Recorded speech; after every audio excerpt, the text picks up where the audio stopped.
Imagine you are a soldier. You marched for 2 months. You crossed frozen rivers. You slept in the mud. You buried your friends in mass graves. You finally arrived. There, before your eyes, is Moscow, the jewel of Russia. You enter through the gates. There is no resistance. There are no soldiers. There is only silence. A strange, dense silence. You walk through the deserted streets, and then, at night, the sky turns orange. The air heats up. The buildings begin to scream. Moscow is burning, and you are in the middle of hell. That was September 14th, 1812, the day Russia set its own soul on fire rather than surrender it to Napoleon.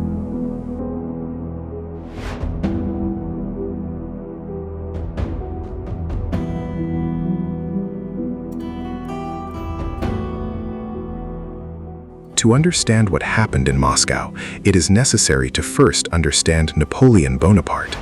In 1812, Napoleon was not just a general, he was a phenomenon.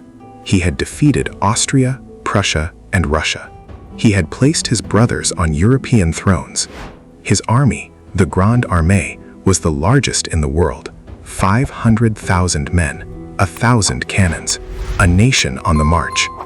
Napoleon didn't just want to defeat Russia, he wanted to humiliate it.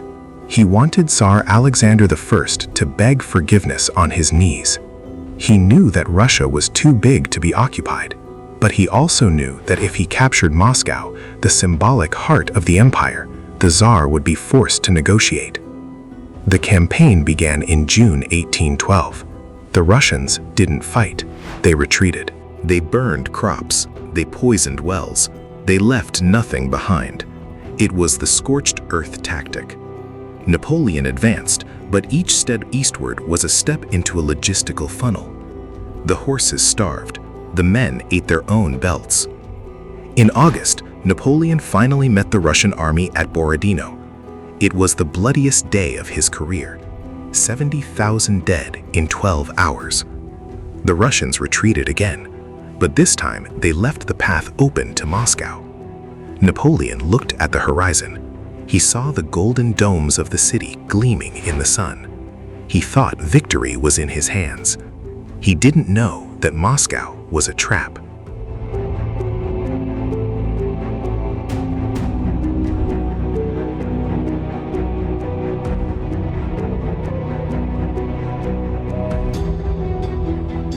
On September 14, 1812, Napoleon entered Moscow.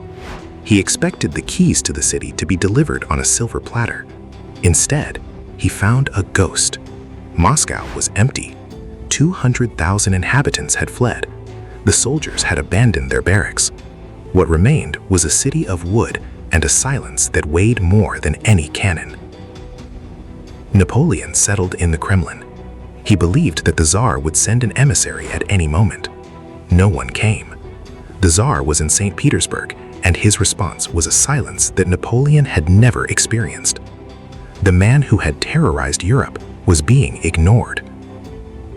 But the worst was yet to come.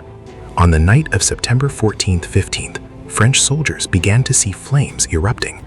First a warehouse, then a street, then a church. The fire spread with supernatural speed. Moscow, built almost entirely of wood, became a funeral pyre. The domes of the churches collapsed. The streets turned into tunnels of fire. Napoleon almost died. He was in the Kremlin when the flames surrounded the palace.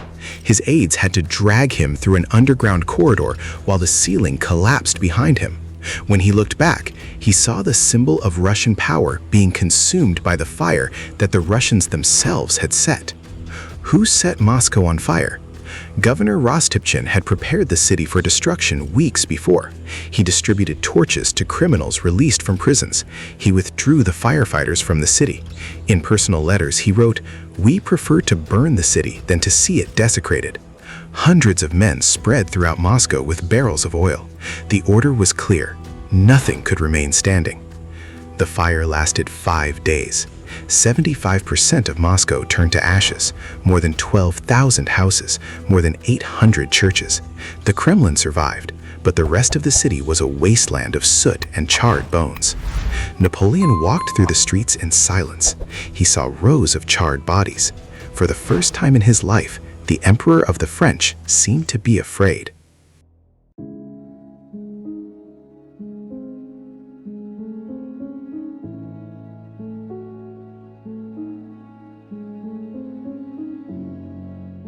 Napoleon stayed in Moscow for 5 weeks. 5 weeks waiting for an emissary from the Tsar. 5 weeks watching his soldiers get drunk on looted wine. 5 weeks watching the discipline of the world's largest army crumble. On October 19th, Napoleon accepted the truth. The Tsar would not surrender. Moscow was not a victory. It was a tomb. He ordered the retreat. The Grande Armée left Moscow with 100,000 soldiers and a caravan of loot that stretched for miles. They carried gold, furs, carpets. They also carried an arrogance that the Russian winter took care of pulverizing. The cold arrived at the beginning of November, not gradually. It fell like a wall. Temperatures plummeted to 30 degrees below zero. The horses began to die first, then the men. The roads turned into sheets of ice. The soldiers burned their own bayonets to make fire. Then they burned the rifle butts. Then they burned their own dead. The crossing of the Berezina River was the lowest point. The Russians had destroyed the bridges. The French built 2 wooden bridges under enemy fire. Thousands of soldiers fell into the icy water and were swept away by the current. Thousands more were trampled. When the last man crossed, the river was full of frozen corpses. The survivors walked over the bodies to reach the other bank. In December, Napoleon abandoned his army. He got into a disguised sled and fled to Paris. His army, the Grande Armée, the perfect war machine, was reduced to 10,000 hungry and maddened men. The Russian campaign was the greatest military disaster of the 19th century.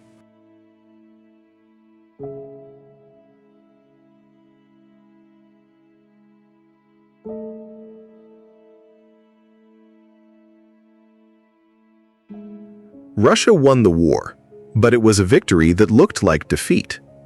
It took Moscow 50 years to recover, 5 decades, half a century. The burned areas remained empty for years, covered in ash and rubble. Muscovites who returned found their homes reduced to mounds of charred wood. Some entire neighborhoods were never rebuilt. Tsar Alexander I entered Paris in 1814, parading down the Champs-Élysées on horseback. But the Russia he ruled was ruined. The economy collapsed. The rural population was decimated. The seed of the revolt that would explode in 1825 had already been planted in the soldiers who returned from the war and saw how much freer Europe was than their own homeland. The Moscow fire did not save Russia. It only postponed it. It postponed the collapse. It postponed the defeat. It postponed the day when the empire of the Tsars would have to face its own contradictions. And that day arrived. It arrived in 1917, with the revolution. It arrived with more fire, more blood, more ashes.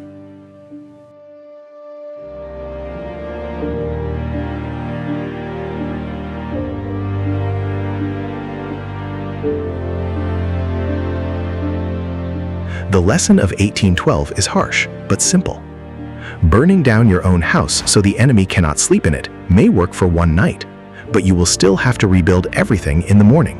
And the morning for Moscow took 50 years to arrive. Napoleon died in exile on St. Helena in 1821. He spent his last years dictating his memoirs and blaming the Russian winter for his defeat. But it wasn't the winter. It was the fire. It was the cold, calculated decision to destroy his own capital. It was the Tsar's refusal to negotiate. It was the silent resistance of a people who preferred to live in ashes rather than live under foreign rule. The fire went out, the cold passed, but the smell of smoke remained etched in the Russian memory forever. To this day, when a Russian speaks of war, he doesn't speak of easy victories. He speaks of Moscow burning. He speaks of winter. He speaks of the price. And the price in 1812 was 700,000 lives. French, Russians, Poles, Germans, Italians, Portuguese, all dead from the cold, from hunger, from the smoke. All for a city that its own owners set on fire. Moscow, 1812. The fire that did not save Russia. It only condemned it to another 50 years of darkness. And when the light finally returned, the empire was already different. Less czarist, more revolutionary. Less saintly, more bloody. History is like that. It never ends where we think it ends. It just catches fire, waits a while, and starts again from the ashes.